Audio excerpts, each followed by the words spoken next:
ॐ अज्ञानतिमिरन्धस्य ज्ञानाञ्जनशलाकया चक्षुरुन्मिलितं येन तस्मै श्रीगुरवे नमः। वन्देऽहं श्रीगुरोः श्रीयुतपदकमलं श्रीगुरून् वैष्णवांश्च श्रीरूपं साग्रजातं सहगण रघुनाथान्वितं तं सजीवं साद्वतं सावधूतं परिजनसहितं श्रीकृष्ण चैतन्यदेवं श्रीराधाकृष्णपादान् सहगण ललिता श्रीविशाखान्वितांश्च। हे कृष्णा करुणा सिंधो दीनबंधो जगत्पते गोपेश गोपिका कांत राधा कांत नमोस्तुते। तप्त कांचन गौरांगी राधे वृंदावनेश्वरी वृषभानुसुते देवी प्रणमामि हरिप्रिये। नमो महावदान्याय कृष्ण प्रेम प्रदायिने कृष्णाय कृष्ण चैतन्य नाम्ने गौरत्विषे नमः। तन्त्रतत्त्वात्मकं कृष्णं भक्तरूपस्वरूपकं भक्तावतारं भक्ताख्यं नमामि भक्तशक्तिकं। श्रीकृष्ण चैतन्य प्रभु नित्यानंदा श्री अद्वैत गदाधर श्रीवासदि गौरभक्तवृंदा। हरे कृष्णा कृष्णा कृष्णा हरे हरे हरे राम राम राम हरे हरे। जन्माद्यस्य यतोऽन्वयादितरतश्चार्थेषु भिज्ञस्वराट् तेने ब्रह्म हृदयादिकवये मुह्यन्ति यत्सूरयः। तेजो वारिमृदां यथा विनिमयो यत्र त्रिसर्गो मृषा धाम्ना स्वेन सदा निरस्तकुहकं सत्यं परं धीमहि। नारायणं नमस्कृत्य नरं चैव नरोत्तमं देवीं सरस्वतीं व्यासं ततो जयमुदीरयेत्। स्वस्ति अस्तु विश्वस्य खलः प्रसीदतां ध्यायन्तु भूतानि शिवं मिथो धिया। मनश्च भद्रं भजतादधोक्षजे आवेश्यतां नो मतिरप्यहेतुकी। आप सभी का स्वागत है आज के इस भगवद गीता के प्रवचन में। We welcome all of you to today's class on Bhagavad Gita. We are studying third chapter, verse number 7. In the previous verse, Bhagavan explained how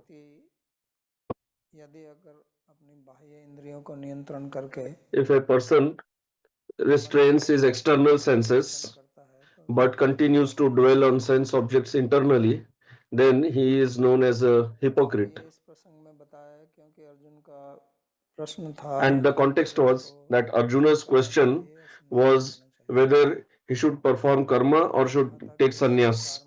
So Bhagavan had replied that spiritual fixity is of two types in this world. One is of Jnana Yoga and other is of Karma Yoga. Both have different eligibility. Actually, spiritual fixity is one only, but it is divided in two depending on the eligibility of the practitioner. So now here he explains that if somebody has sense enjoyment desires internally, but he does not perform karma, then he is a mithyachari, a hypocrite. But if he can give up the desires for sense enjoyment and rather perform karma, is far better. इंद्रियाणि मनसा नियम्य आरभते अर्जुन कर्मेंद्रियैः कर्मयोगम असक्तः स विशिष्यते परंतु हे Arjun Translation: But, O Arjuna, one who controls the senses by the mind, जो कर्म के who remains unattached to the fruits of action, and who undertakes his prescribed duties through means of the organs of action and the cognitive senses, such a person is far superior. तो यहाँ भगवान ने बताया कि जो कर्म योग में अपने को So here प्रवृत्त कर Bhagavan is explaining that one who engages in karma yoga is far superior. श्रेष्ठता जो पिछले श्लोक में मिथ्याचारी की So बात one की is थी, उससे superiority, श्रेष्ठता है like compared to the hypocrite that Bhagavan told about in the previous verse, and Arjuna's original question निश्चय करके बताइए मैं that he wanted a clear answer what he should do. Regarding that also, here Bhagavan is explaining that karma yoga is far superior to karma sannyas.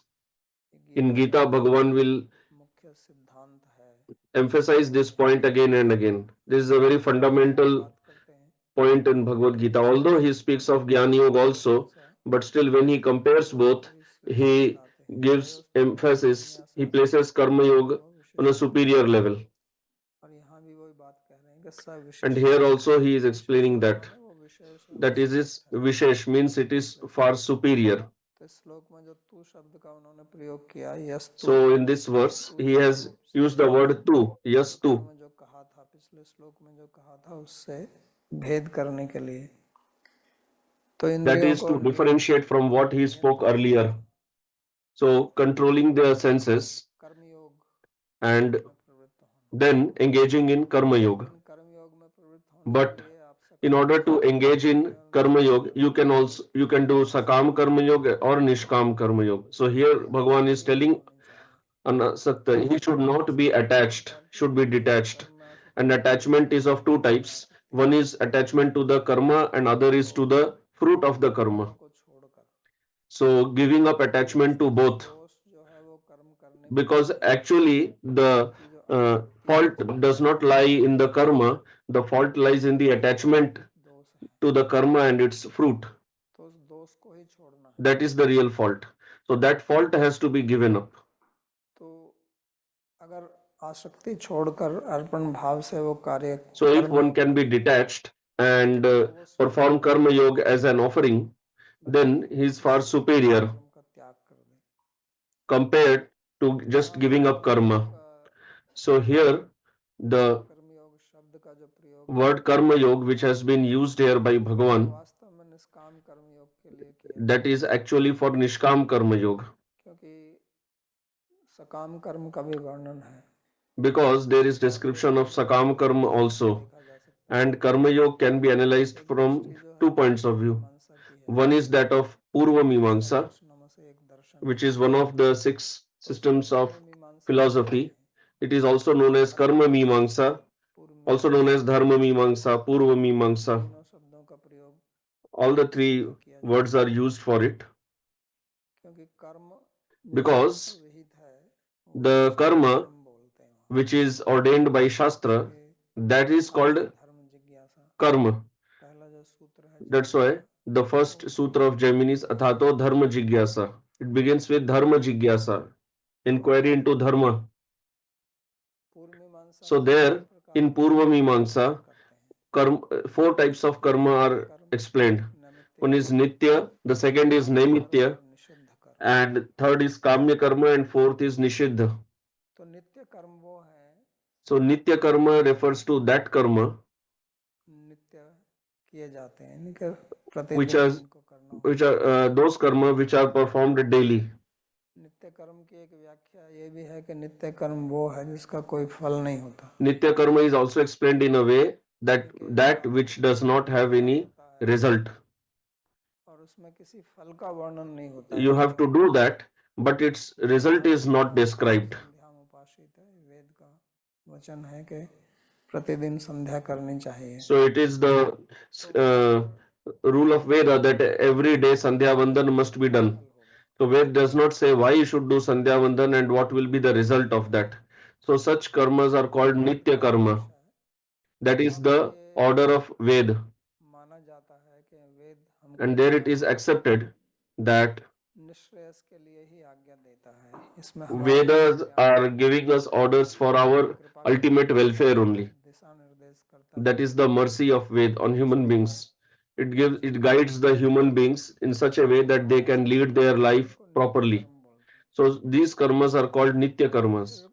उसी प्रकार कुछ नैमित्तिक कर्म हैं. नैमित्तिक Similarly, there are some naimittika karmas. They are performed only when there is some nimitta or some. उनमें कोई निमित्त नहीं है. कोई In the Nitya karmas, there is no nimitta that हो गई. because some situation has arisen, that is why you should do this. It is not based on some situation. So nimitta can be some situation, some place, some timing, some activity. So in that particular time विशेष स्थान or in that particular place, like you go to some place of pilgrimage, there you perform some special activity, or some special event has happened, like somebody has been born, somebody died, then the karmas which are performed, they are called naimittika karmas. और जो नित्य और नैमित्तिक हैं इनमें किसी And फल the का वर्णन नहीं होता है. in nitya and naimittik karmas, the phala or the fruit is not described. तो फिर But if they are not performed, के पाप लगते हैं. then sin accrues. अगर आप करें तो उसका कोई फल का So if you perform them, there is no mention of any fruit. That is why these nitya and naimittika karmas are not performed for any fruit. They are just performed as duty. But if you do not perform that, then आपको पाप लगेगा. then you will accrue sin. तो इसलिए उनको करना ही चाहिए. That is why they must be performed. इस प्रकार के जो कर्म है उनको काम्य. Then the third type of karma is called kamya karma. काम्य कर्म जो है वो है जो किसी Kamya karma is that karma which is performed for fulfilling some specific desire. यज्ञों का Such activities, such yajnas are explained in Shastras, in Veda, that if you have any particular desire and if you want to fulfill that, then you can perform a specific yajna to fulfill that desire.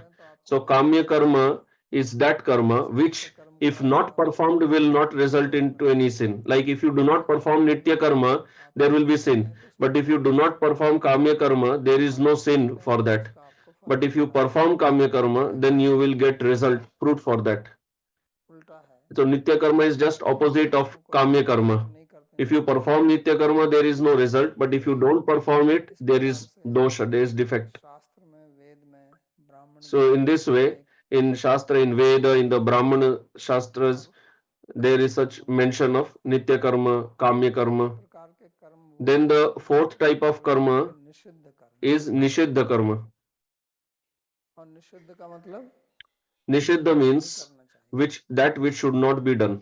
तो ऐसे ये कर्म वो है जिनको करने से दोष लगेगा. This is that karma which if performed will lead to defect. कर्म थे उनको करने से दोष. Like for nitya karma, if you perform it, there is no dosh, there is no defect or sin. But nishiddha karma, if it is performed, then there is dosha, and if not performed, there is no result. तो इसी को अंग्रेजी में rules and regulation बोलते हैं. So in English, these are called rules and regulations, prescriptions and prohibitions. Commandment है. Like there are commandments. ये कर्मयोग का जितना भी वर्णन है इसी पर So all this explanation of karma yoga is based on this concept. जिसको विहित कर्म बोलते हैं, आगे नियत कर्म बोलेंगे. इस पर ही पूरा विचार है. There the whole focus is on the vidhi, what is to be done. And in Purva Mimamsa it is explained that the primary purpose of Veda is to instruct us into rules and regulations, what should be done and what should not be done, so that we can lead our life in such a way that we do not fall into bondage. That is why karma is not the cause of bondage. Although we hear like that generally, it is the attachment to the karma that is the cause of bondage. So if you perform nitya karma, naimittika karma and avoid nishiddha karma, then there will be no bondage. This is a purva mimamsa. But the karma yoga described in Bhagavad Gita obviously contains this also, but it is much more than this. The karma yoga explained in purva mimamsa, for Lokik karmas, no phala is described. Like if you do, if you eat food, if you sleep, if you are performing your job in the office, then there is no result described for that in Purvamimamsa. Purvamimamsa does not discuss these type of worldly karma, worldly activities. So the lakshana that is made for the vidhi, that is agyata gyapaka. It is not achieved, means it cannot be known through any other way. It has to be known only through the Veda. So regarding worldly activities, Purvamimamsa does not discuss anything. But the karma yoga that Bhagavan is discussing in Bhagavad Gita, in the Puranas, here Laukik karmas, worldly activities are also included. Like Bhagavan will speak later.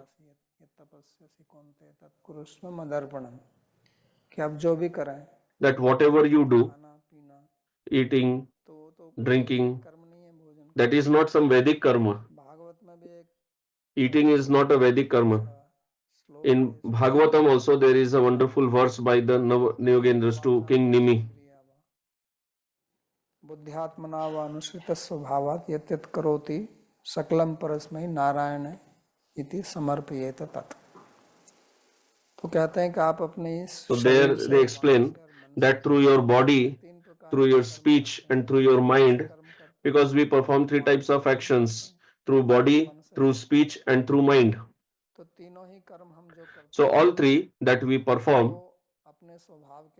we should perform them according to our swabhava, our acquired nature, and offer them to Bhagavan. So this karma yoga is different from the karma yoga of Purva Mimamsa. In the karma yoga of Purva Mimamsa, you just have to perform the vidhi. But here, whatever activity you perform, that should be done with the mentality of offering to Bhagavan. Whatever you perform, you offer it to Krishna. Then that becomes karma yoga. So here, every activity can be offered to Bhagavan, and it should be performed with the attitude of offering to Bhagavan. तो ये कर्मयोग की दूसरी विधा है. So this is the second process of karma yoga, and this is more practical. The karma yoga of Purva Mimamsa is based on varnashram, and today in the society varnashram is almost lost. And those places where there is no varnashram, how can they perform karma yoga? So Gita, Bhagavatam, etc. are explaining how they can also perform karma yoga. So then there it is of two types. One is when you do karma, one is that you should perform only that which is ordained by Shastra. Like this is Shastra says this is the karma of Brahmana, Kshatriya, Vaishya, Shudra. What is the karma of Guru, disciple, wife, husband? So many regulations are given in Shastra for people of different status. But those who are not in this varnashram, for them here it is said just act according to your swabhava. भगवान भी कहते हैं स्वभाव नित्य. Bhagavan also says. तो स्वभाव के अनुसार कर्म.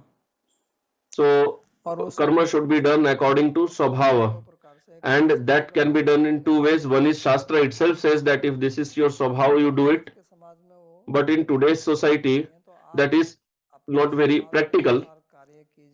So what is practical is you act according to your swabhava and offer it to Bhagavan. Then that itself is karma yoga. तो यहाँ मुख्य रूप से दो चीजें उन्होंने कही हैं. So in this verse 7, mainly 2 points are explained. One is to control the senses by the mind. And here mind indicates intelligence also, because only by mind it cannot be done. Mind is explained because mind is above the senses, but intelligence is above the mind also. But here mind, along with mind you have to take intelligence also, because without intelligence you cannot control the senses. So first of all we have to control the senses, and controlling the senses does not mean suppressing them, because generally those who enter the spiritual path, they do not understand this difference between controlling the senses and suppressing the senses. Both are two different things, and it is very important to understand the difference, because suppression will not lead to any benefit. If you suppress, then it will come out, and it will come out as hypocrisy, what Bhagavan explained in the previous verse. Although he used the word sanyamya, that is to restrain, but that time its actual meaning was suppression. Although Bhagavan used the word sanyamya, it did not mean control, it meant suppression. So if you suppress your action and knowledge acquiring senses, but meditate on sense objects internally, then that is hypocrisy. So this is actually the difference between suppression and regulation. Because you can say one who is regulating the senses, that person is also restraining them from sense objects. Yes, but he is restraining with the right understanding that this restraint, this self-control is beneficial for me. And he does not want to enjoy the sense objects. Although that is another point, that in the beginning stage his mind will be attracted to the sense objects because he has been addicted to enjoying sense objects. But with his intelligence he understands that this is not right for me and I do not want to do this. So when you restrain your senses with this right understanding, that is called self-control.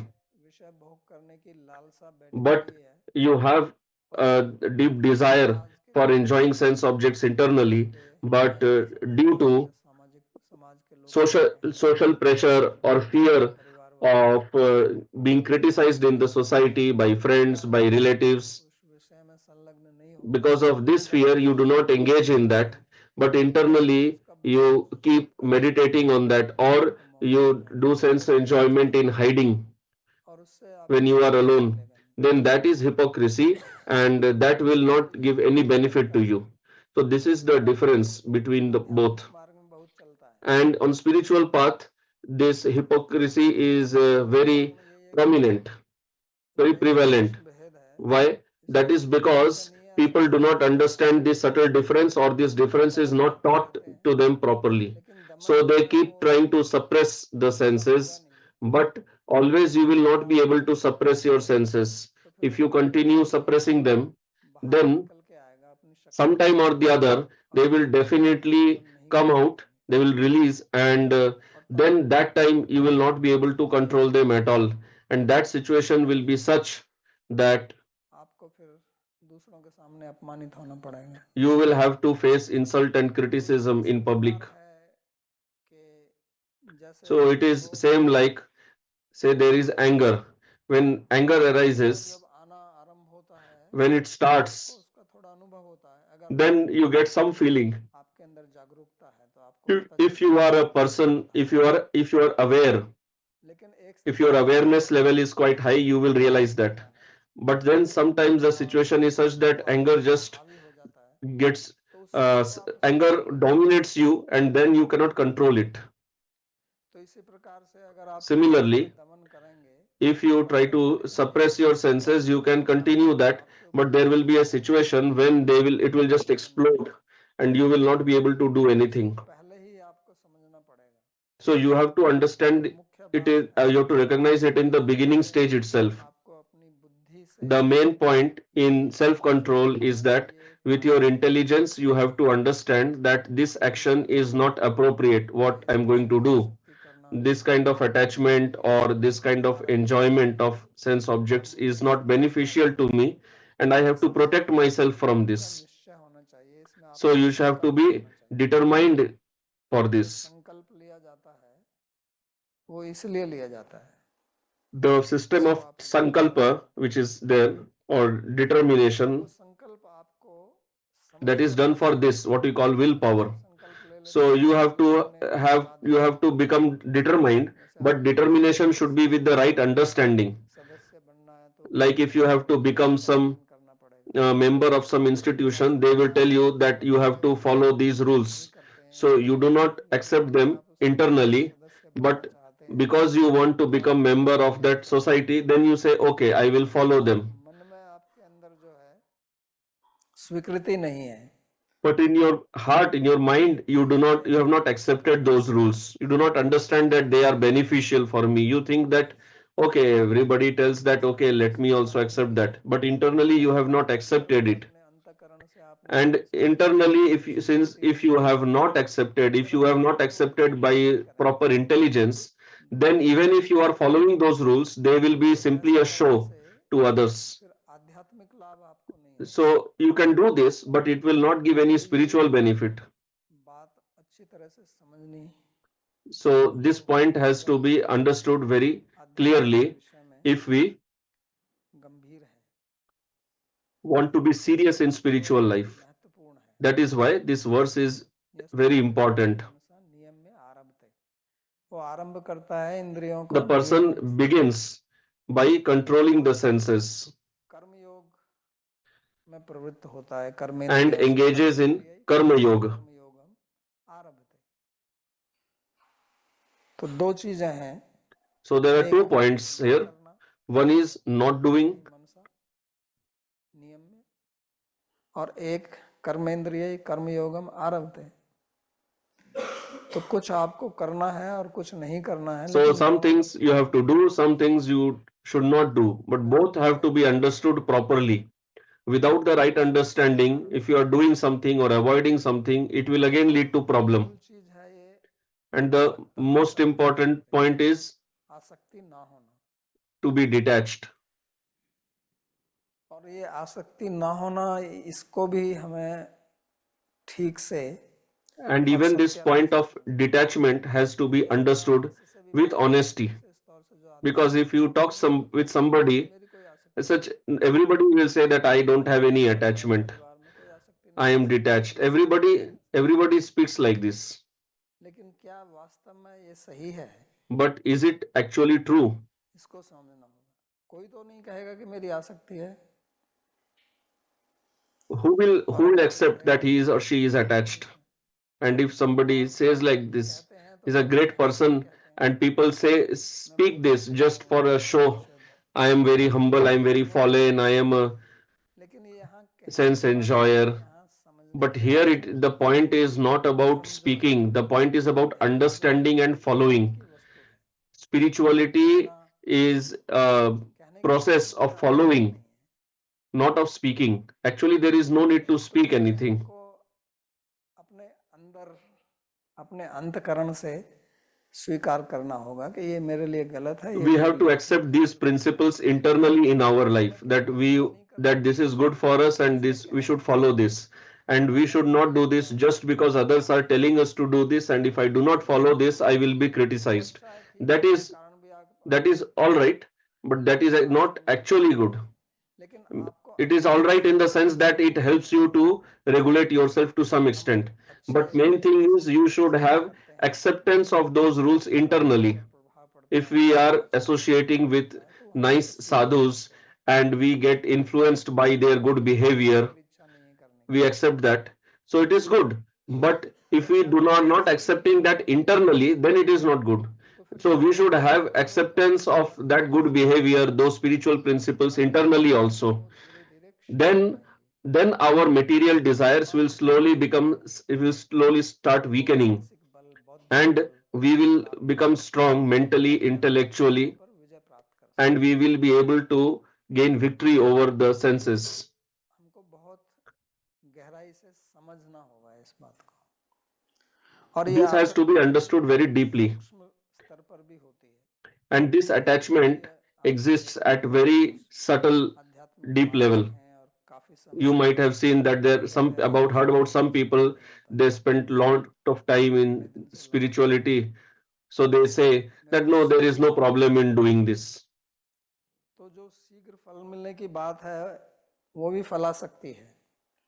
When people say that they want the result in spiritual process very quickly, that is also an attachment, and when they do not get that, then they give it up. Like somebody was asking, nowadays gurus are of all kinds, so you can just keep blaming the guru that what is the use of spirituality, because the nowadays the gurus are themselves not self-controlled.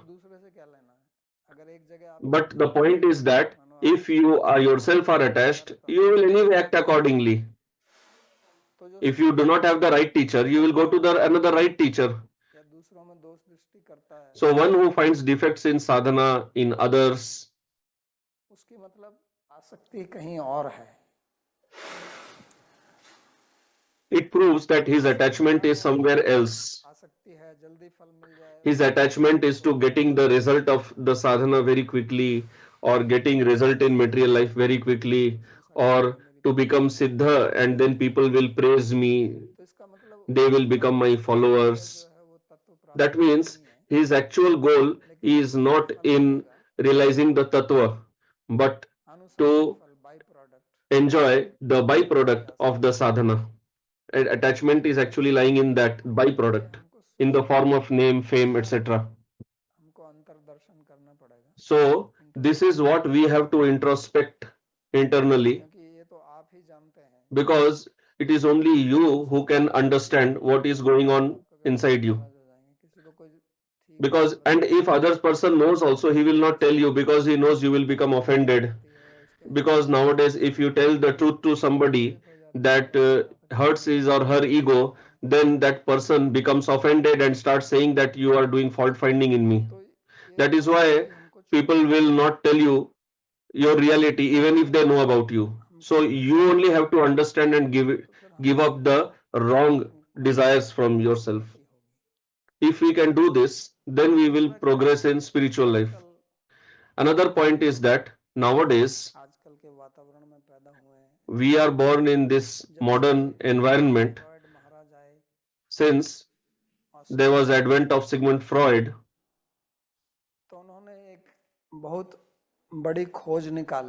he discovered a very important point which is connected with the previous verse. So Freud discovered that all the problems, internal problems in people exist because they suppress their desires.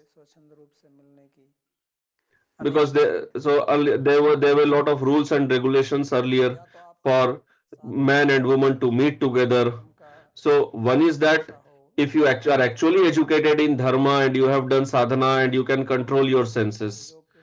But the other one, like if you take Christianity, it had become very weak, but those rules were existing, although it internally it had become very weak. So people were trying to artificially suppress their senses, especially women, because there were a lot of rules for women. So because of that, a lot of psychological problems cropped up, like hysteria, etc. So Freud, he found out that the cause of all these psychological problems is suppression of senses. So now Freud said that do not suppress your senses. So not suppressing senses is fine, but then it led to the meaning that okay, enjoy. But then Freud had not understood what is actually suppression of senses, because he had not studied Bhagavad Gita. If he would have studied Bhagavad Gita, then his discovery would have been very fruitful. That is why nowadays the Western society, which is influenced the whole world, whether it is India, Japan, or anywhere, all the old cultures have been influenced by this Western culture, because the Western countries are economically very powerful. So their theory is about freedom, become free. Although that is not that is not actually freedom. So their theory is that do whatever you like, no need to follow any rules and regulations. So from beginning only, the boys and girls, they meet together, they start, they desire to enjoy each other. These two things you will find everywhere, mostly in schools, colleges, like drugs, sex, drinking. Why? This is because of the mercy of Freud.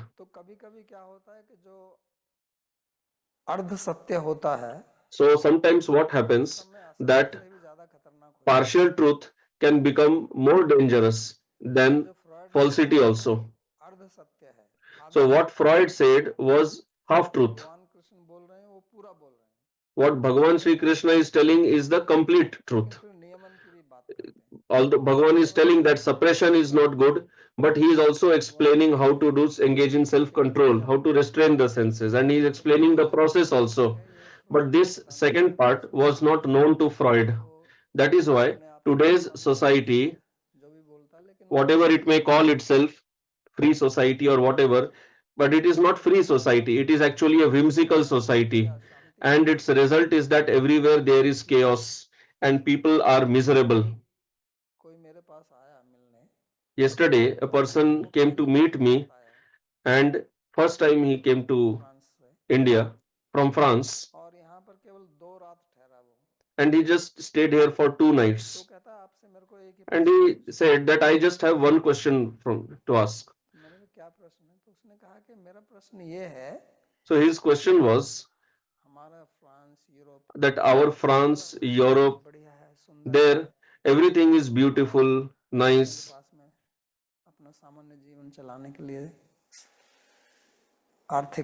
People are economically satisfied. They have the means to lead their life properly. But here I see people are mostly poor. But I see smile on everybody's face. But when I go to Europe, I see that everyone looks so morose and depressed, although they have everything. Here people are poor, but still I see they are always smiling. So what is the reason? So my answer is that this is the reason, that if you are full with your sense desires, you can never become happy. This is the eternal truth. There are only two possibilities. One is that you either control, regulate your sense desires, and you gain victory over them, you become king, or you become the slave of your desires.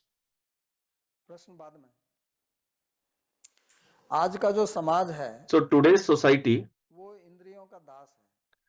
is a slave of material desires, slave of senses. And slavery of senses is what is taught in today's society. And what is the result of all this? Result is suffering, depression, dejection. Mostly people are into depression. Somebody less, somebody more. And in order to hide that, all this goes on. Like what I said, there's drinking, drugs, and sex. So that gives them some superficial, temporary relief from that. But the main reason inside, that is the desire, the material desire, that is not going away, and that won't go away. And they do not have any solution for this. They don't even know that we are actually unhappy because of this. They think that we are enjoying because of these material desires. We are happy because of this. So the whole society is running on material desire, and they are being encouraged.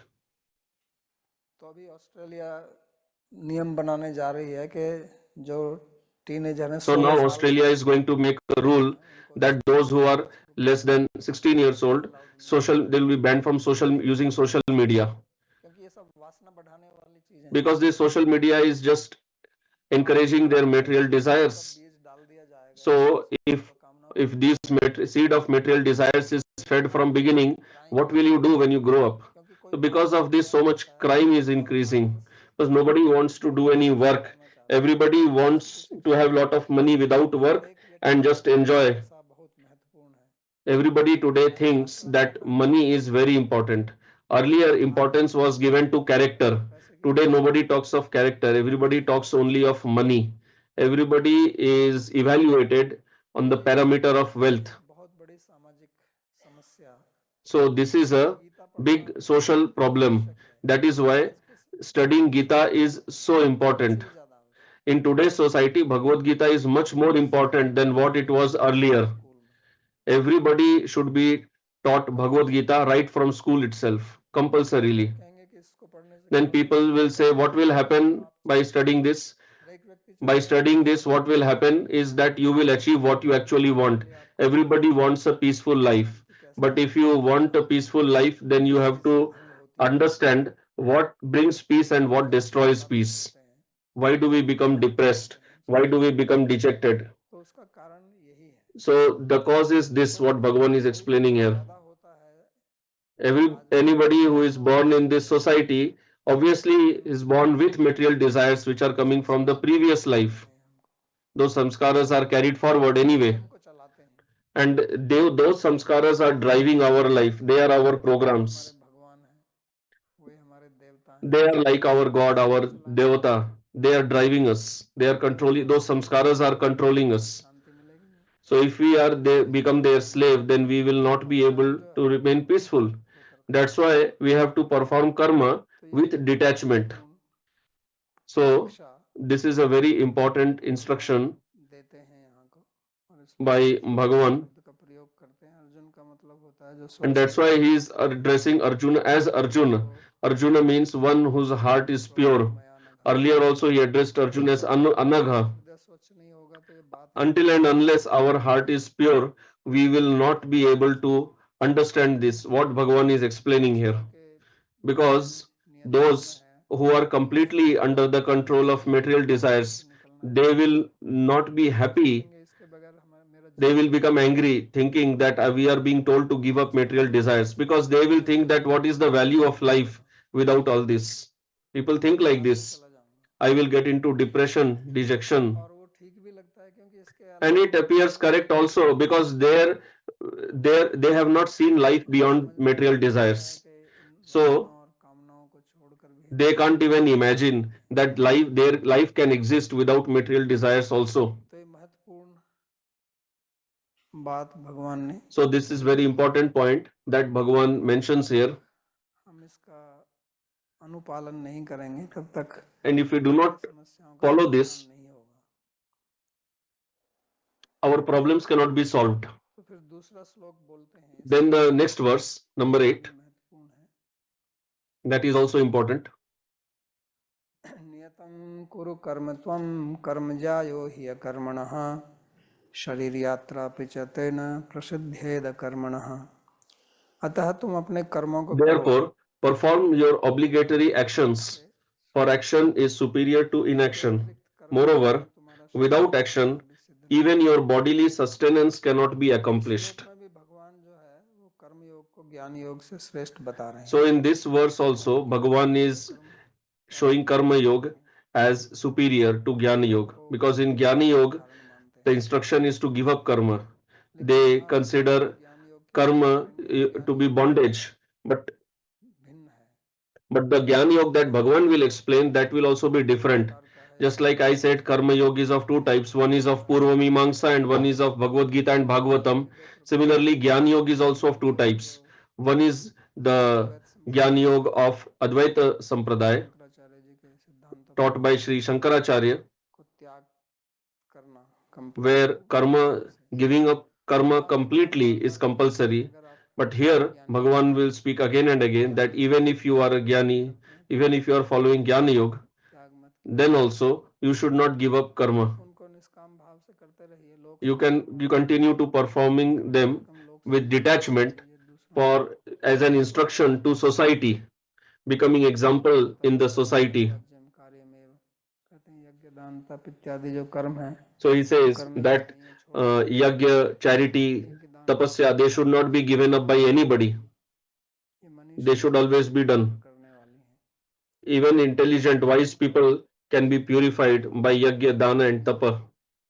So Bhagavan is teaching that Jnana Yoga, where giving up karma fully is not prescribed. कर्म संन्यास पूर्ण रूप से लेने के पक्षधर नहीं है. So Bhagavan is not in favor of even sannyasis giving up karma completely.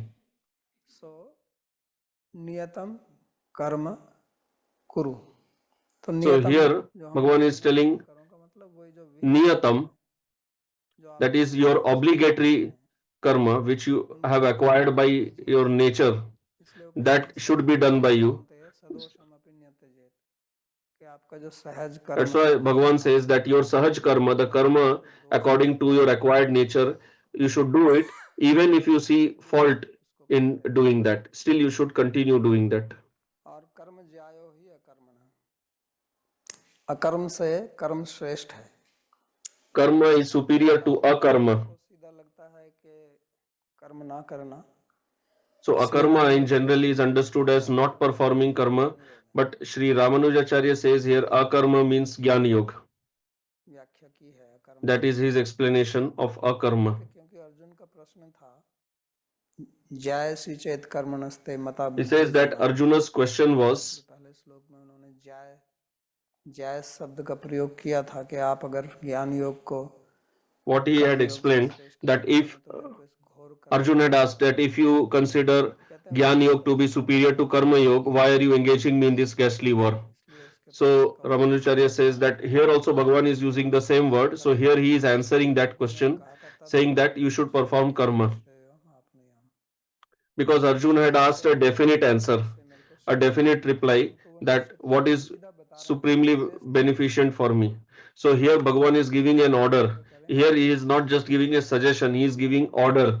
Kuru is an order. You perform your niyata karma. Why? Because karma is superior to akarma.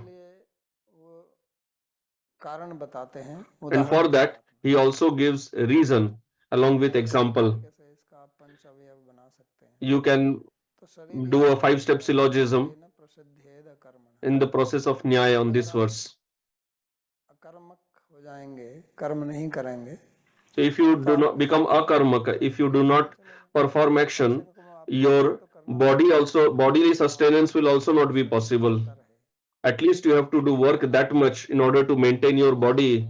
You have to eat, you have to sleep, you have to wear clothes, and the other actions of the body, the taking bath, excretion, etc. Even a jnani has to do that.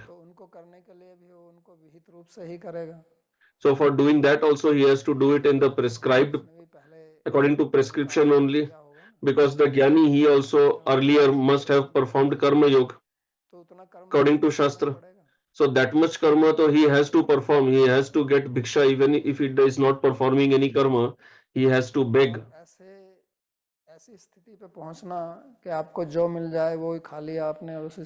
And if you reach such a state where if you whatever you get, you are satisfied with that, this is not an ordinary state. So actually, what is sannyas? What is according to parampara? A very rare person can actually follow sannyas like that, what has been followed from parampara. So now the sannyas what we see,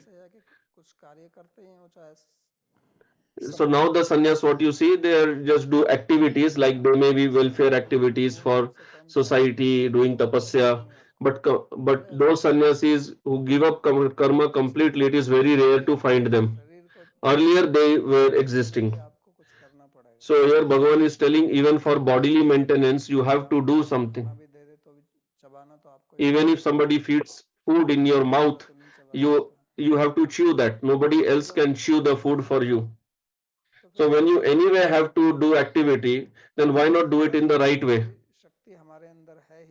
And we have the energy to perform action, so why not utilize that energy?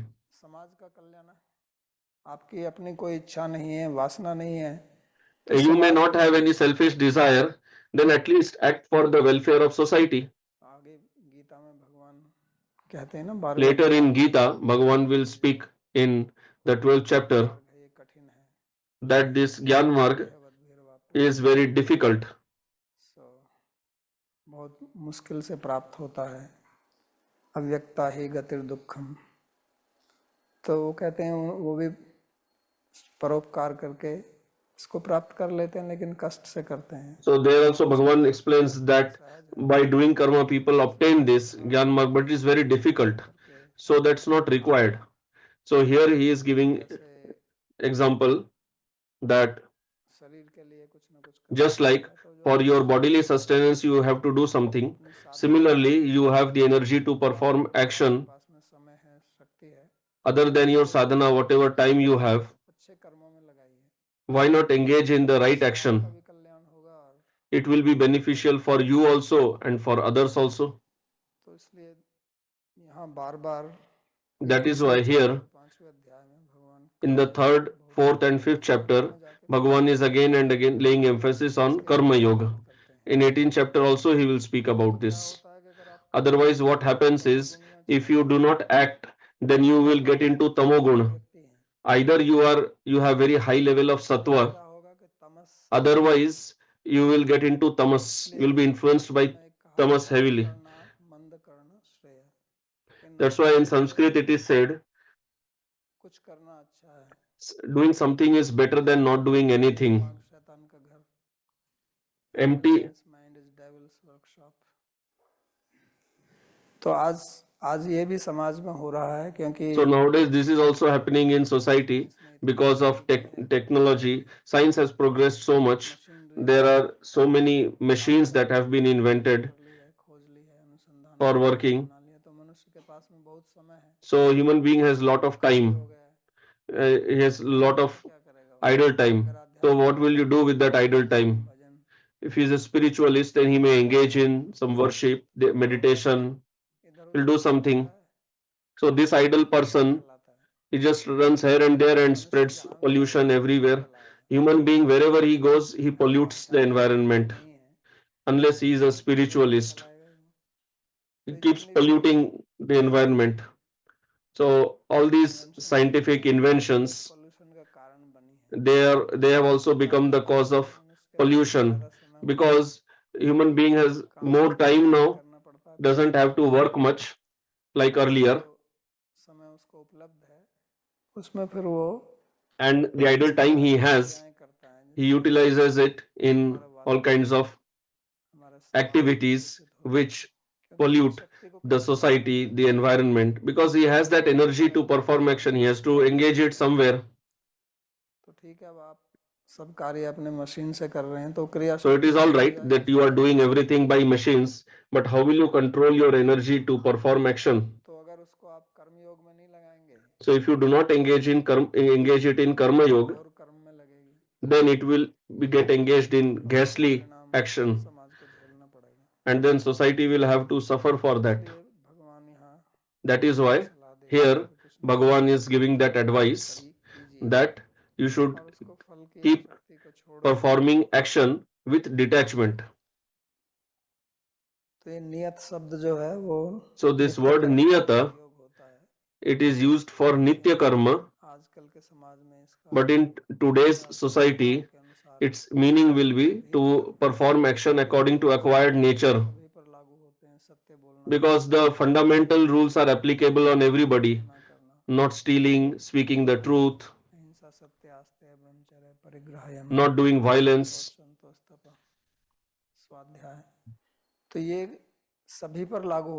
These fundamental principles are applicable on everybody.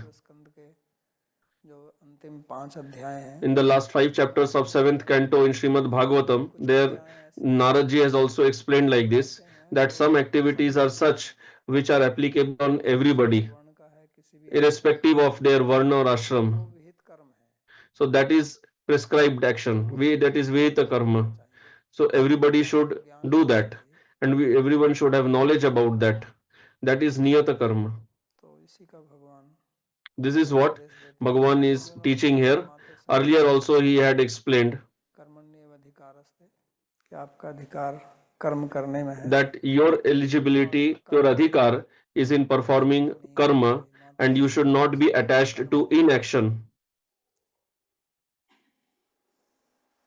So we will stop here, and if you have any question you can ask. Mic दे दो पीछे।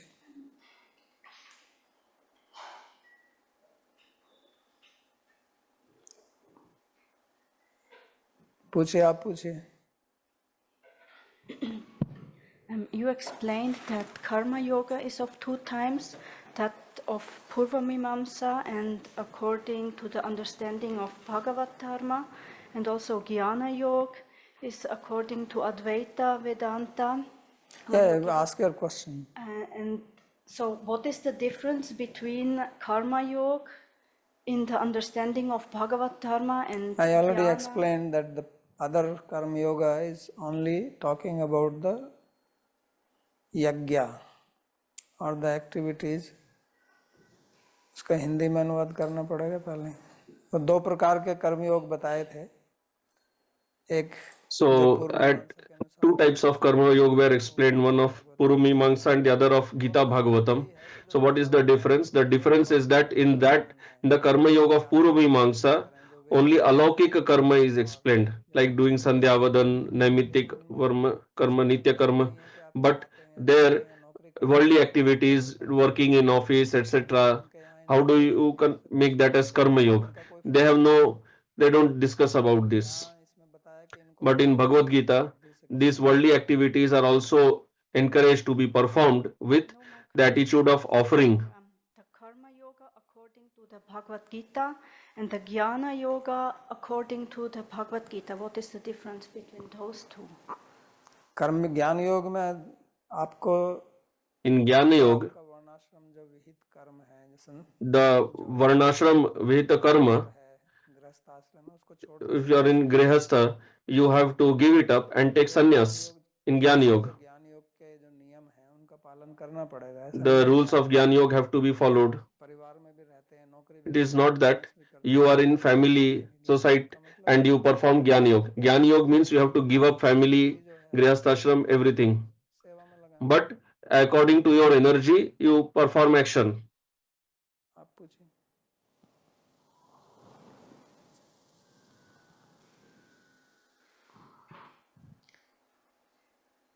मन का नियंत्रण करना एक प्रकार का Question: कर्म होता है। controlling the mind is also a karma? कर्म ही है। Answer: yes, it is also a karma. और हमारे अंदर जो Second, वासनाएं हैं the vasanas, the desires that we have, प्रयोग करके if we नियंत्रित control them कर सकते हैं। by using our intelligence, मतलब फिर इसमें भक्ति की आवश्यकता, ये भक्ति के बिना हो सकता है क्या? is it possible without bhakti also? Answer: karma yoga is a different path. Understand this properly. Karma yoga, jnana yoga and bhakti yoga, these three are different paths. इसलिए आप प्रश्न जो है वो कर्म योग की दृष्टि से करते हैं या भक्ति योग की दृष्टि से करते हैं? तीनों ही मार्गों So में you are asking from the point of view of karma yoga or bhakti yoga. In all the three paths, senses have to be restrained. They have to be regulated. कि आप कर्म ही नहीं करते हैं। In jnana yoga, it is even much more because you are anyway not doing karma there. में भी इंद्रिय नियमन तो And in bhakti yoga also sense control is very much required. तरीका है, भक्ति योग But the process is of controlling senses is different in karma yoga compared to bhakti yoga.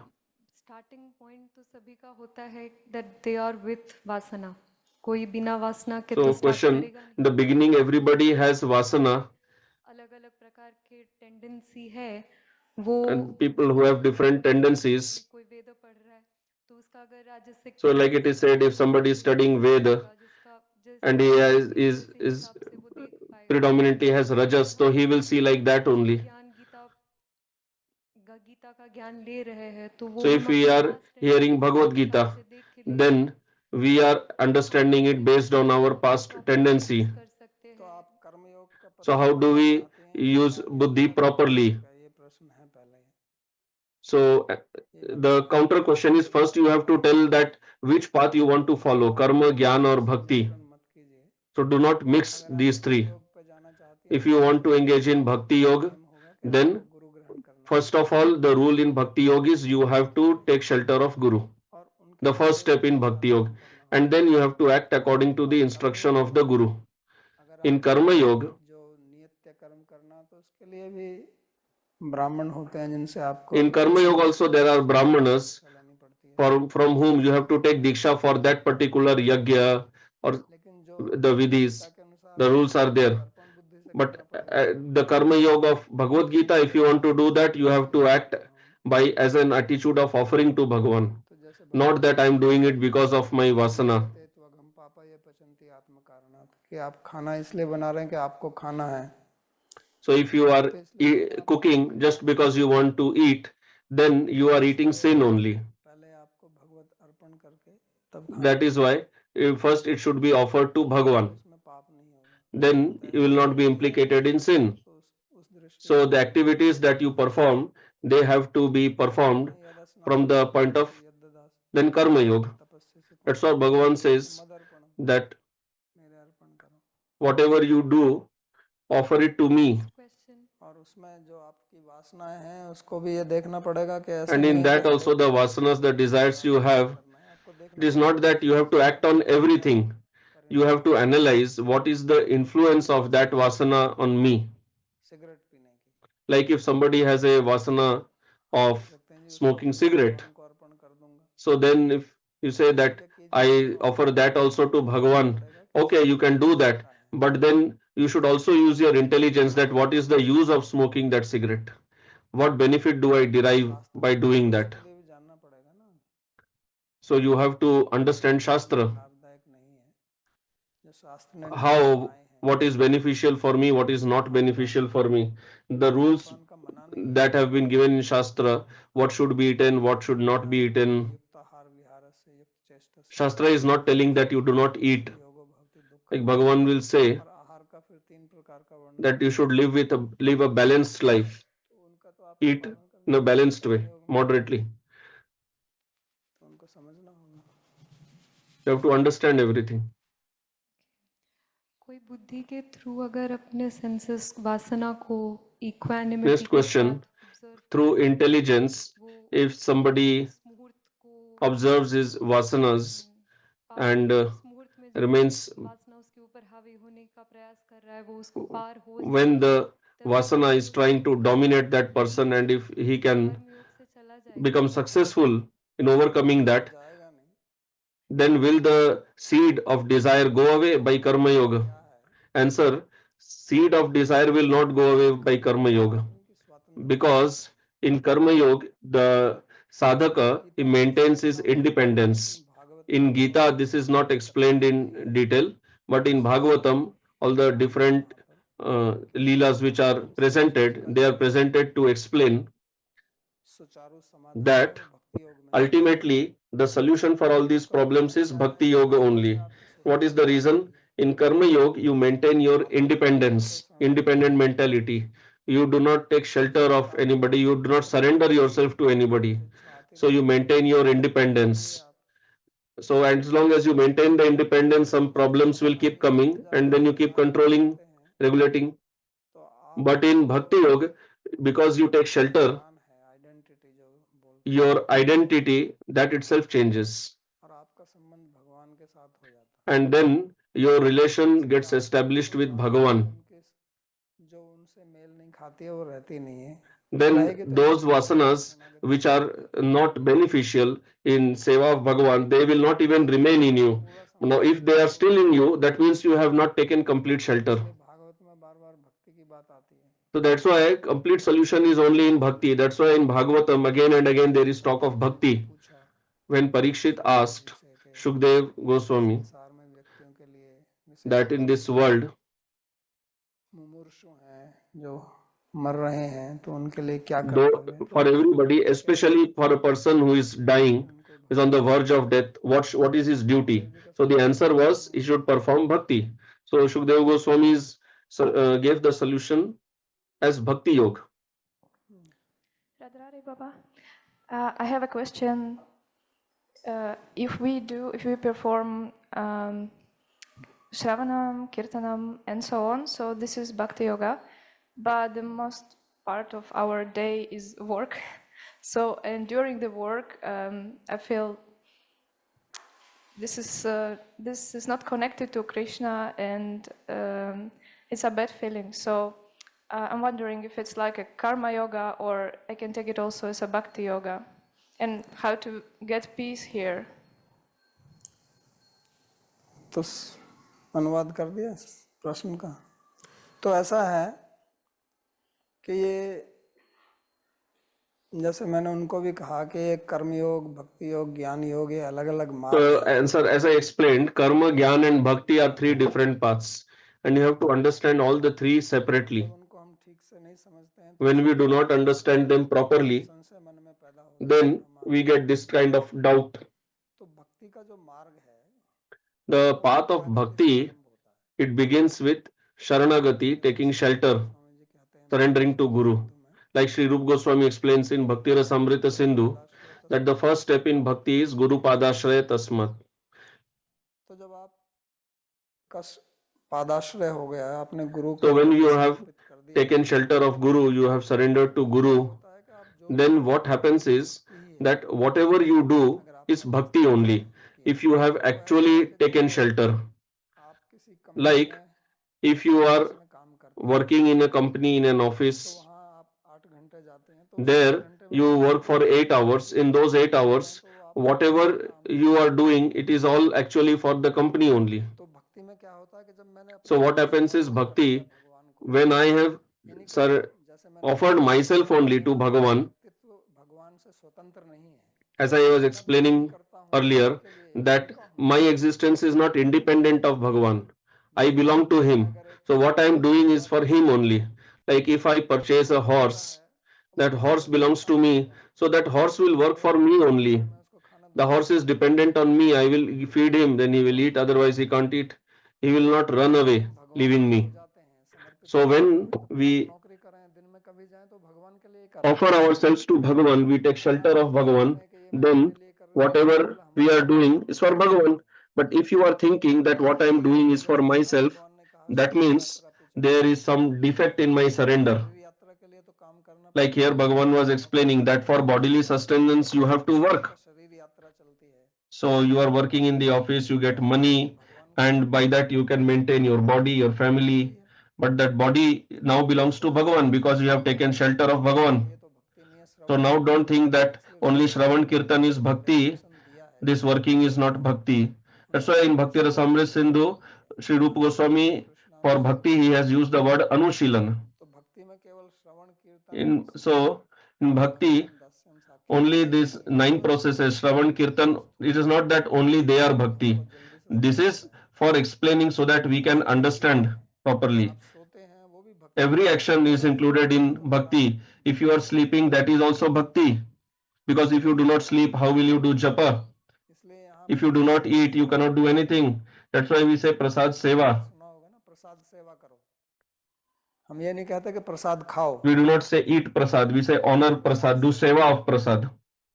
यानी कि हम जो प्रसाद ग्रहण करते हैं वो भी सेवा So when we are taking prasad, that is also seva. That is also bhakti. है, तो वो भी भक्ति है। When we are sleeping, that is also bhakti. When we are walking, that is also bhakti. जब मैंने अपने But it is bhakti if I have completely surrendered myself to Bhagavan.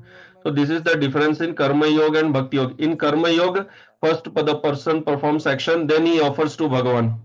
And in Bhakti Yoga, he is already offered. He has already offered himself, surrendered himself, then he acts. So once you have surrendered yourself completely, then whatever you are acting, whatever action you are doing, it is for that person to whom you have surrendered. But if you have not surrendered yourself to that person, then you have to surrender every action separately. समस्या का हल नहीं होता है। That is why in Karma Yoga there is no complete solution. So this is a point of psychology. इसको समझना होगा कि भक्ति क्यों, You have to understand this, that why bhakti is so powerful. Why is it said that in bhakti, when you take diksha, all your karma is finished? It is said for this reason only, because as long as you have this sense of independent doership, which is there in Karma Yoga, it has to be there in Karma Yoga, then you will get the result. And because you don't want the result, you offer it to Bhagavan. But in Bhakti, because we have offered the doer in himself, we who are the doer, we only have ourselves offered ourselves only to Bhagavan, then the result will belong to Bhagavan only. Like in company, if you meet an accident or something wrong happens, then company has to take care of the employee. बाबा जी क्या कहते हैं, आज आपने स्वभाव के बारे में बात कर रहे थे। The question you were talking of Swabhava. तो इसको पीछे भी समझ नहीं पाया था, मैं दूसरे प्रश्न के उसमें रह गया, तो उसको थोड़ा स्पष्ट करना कर सकते हैं क्या? Can you explain the Swabhav and Sthai Bhav? So answer, Swabhav is explained in relation to Karma Yoga. Like you have the body, Sthai Bhav is used for Bhakti, that is obtained. जिसको स्थायी भाव प्राप्त होगा उसका भी फिर कुछ स्वभाव होगा नहीं होगा? The one who gets Sthai Bhav, he will also have a Swabhav or no? स्थायी भाव दास्य है, If somebody is a Kshatriya, but his Sthai Bhav is Dasya, possible. Somebody may be Brahman, but his Swabhav may, his Sthai Bhav may be Dasya. बाबा जी मेरा प्रश्न attachment के ऊपर है। हाँ जी। क्या Next question, my question is about attachment. जा सकता है कि भगवान से Can we say that Bhakti Yoga is to be attached to Bhagavan, his Leela, his Dham, or there should not be any attachment? Answer, एक प्रकार से Bhakti Yoga एक मार्जित रूप है, ज्ञान और कर्म दोनों का है। Bhakti Yoga is kind of, you can say, a very purified form of karma or jnana yoga. So it has got karma and jnana also. Like if somebody is doing karma, then he will have some attachment somewhere, but that attachment उसको नियम के अनुसार काम करेगा। will not be just for him. He will act according to rule. In Bhakti, the center of attachment is Guru Bhagavan. तो यहाँ जितनी भी So here, दुर्गुण बताए जाते हैं, whatever bad qualities are told earlier, संबंधित होंगे। now they will be all related with Bhagavan. तो यहाँ फल There you give up the desire for fruit, but here the fruit is for Bhagavan. Their attachment is despised, but here attachment is for Bhagavan. क्योंकि वहाँ उनको आप दमन करते रहिए, वास्तव में So there you just keep suppressing the senses. जटिल काम है। Following those rules is very difficult. YouTube से प्रश्न है, आत्मा किस प्रकार इंद्रिय विषयों को भोगती है? Next question, how does Atma enjoy the senses? वास्तव में तो भोग जो भी है, Answer, actually all the bhog does not happen in Atma. भोग इत्यादि जो भी होता है, All the bhog etc. what happens, it happens in the kshetra. In 13th chapter Bhagavan has explained. संघात चेतना धृति इति क्षेत्रम समासेन सविकारम उदाहृत है। तो कहते हैं वहाँ इच्छा द्वेष सुख, So there Bhagavan explains that ichha, dvesh, attachment, aversion, तो वहाँ भगवान happiness, misery, क्षेत्र ही है ये, this is all kshetra. जो विकार क्षेत्र में होते हैं, लेकिन वो आत्मा के बगैर नहीं हो सकते हैं। They cannot happen without the Atma. कहा जाता है कि आत्मा So that's why when it is said that the Atma is enjoying, in 15th chapter Bhagavan is explaining मनस्य अधिष्ठाय भुंक्ते सेवते, कि इनको अधिष्ठान करके भोगती है। तो वो कहने का मतलब ये है कि इनको शक्ति देती है अपनी what he is saying, that Atma gives the power.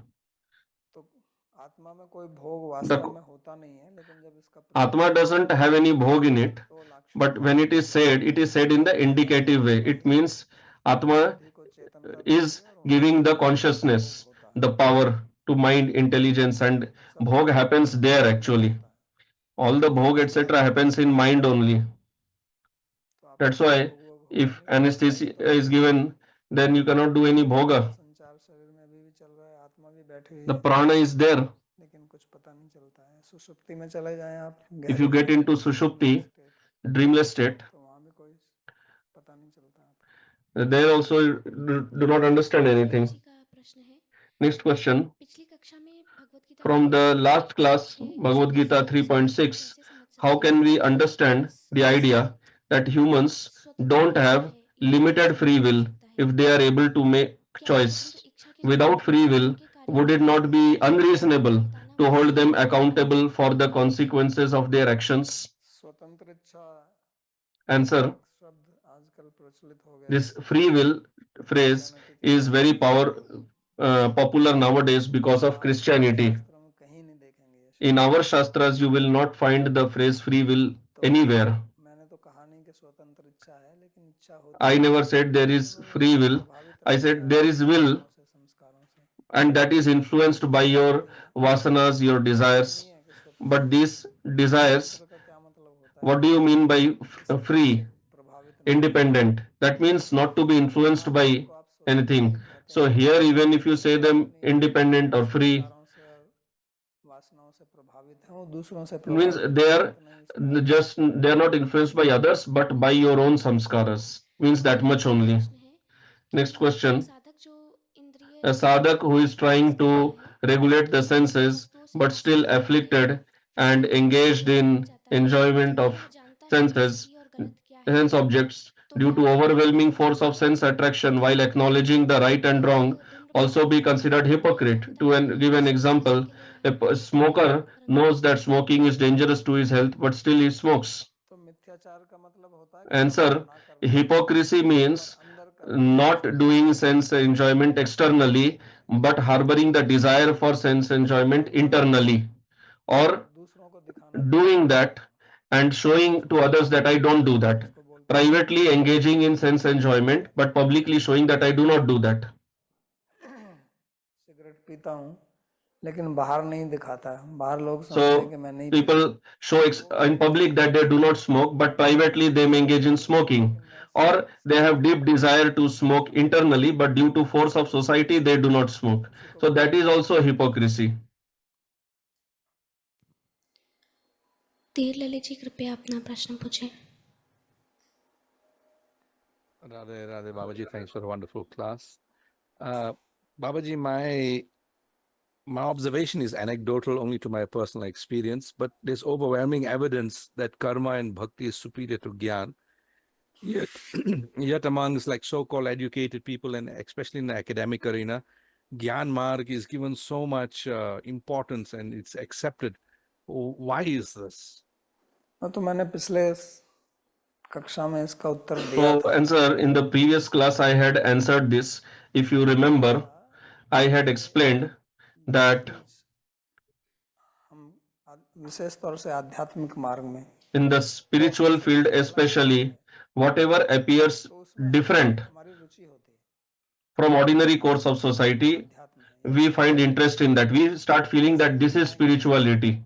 Means to perform such activities which ordinary human being does not perform. It is different from what ordinary human being does. Then people say this is a spiritualist.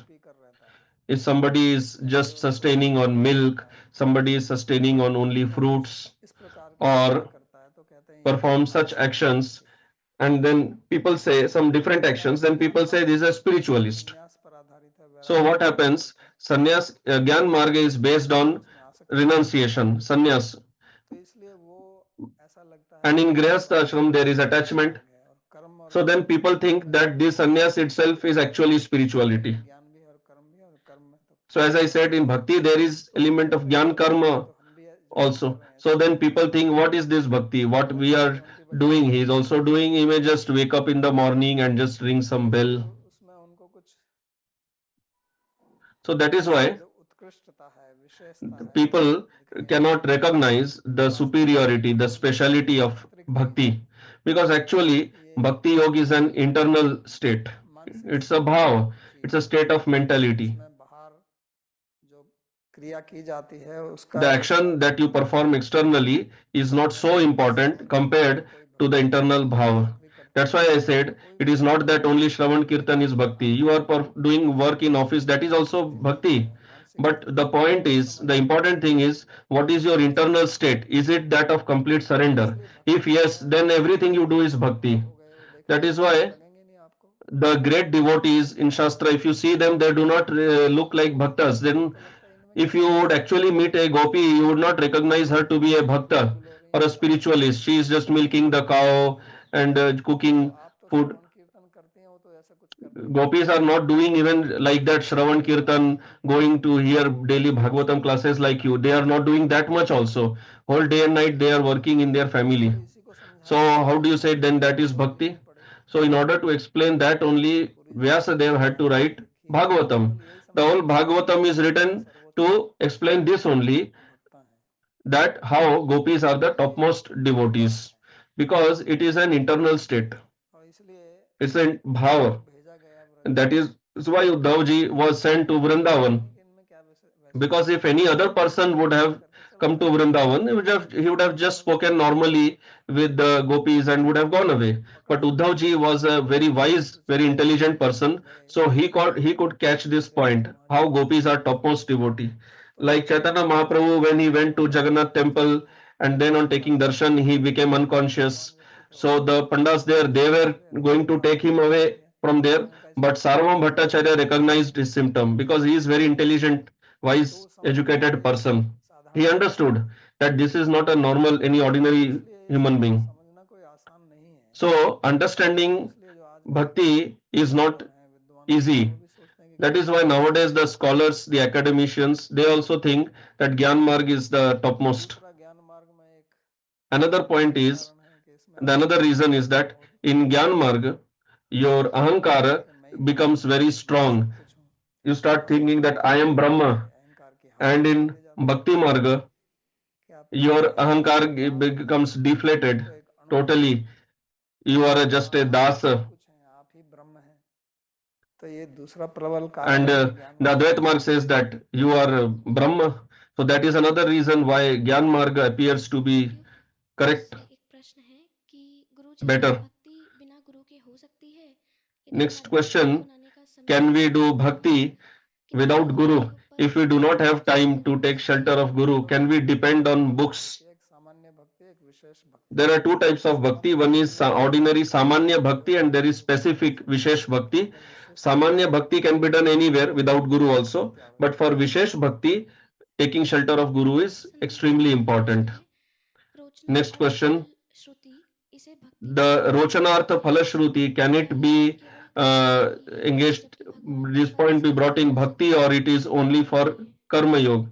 Because Bhagavan is telling to be detached from the fruit.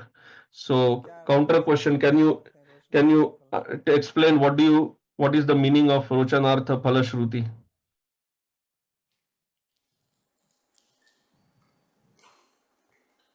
बोलिए।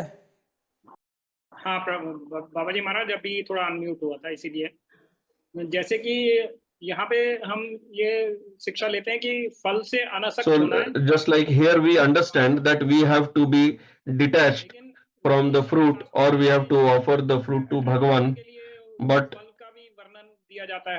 in Shastras, fruits are also described to attract.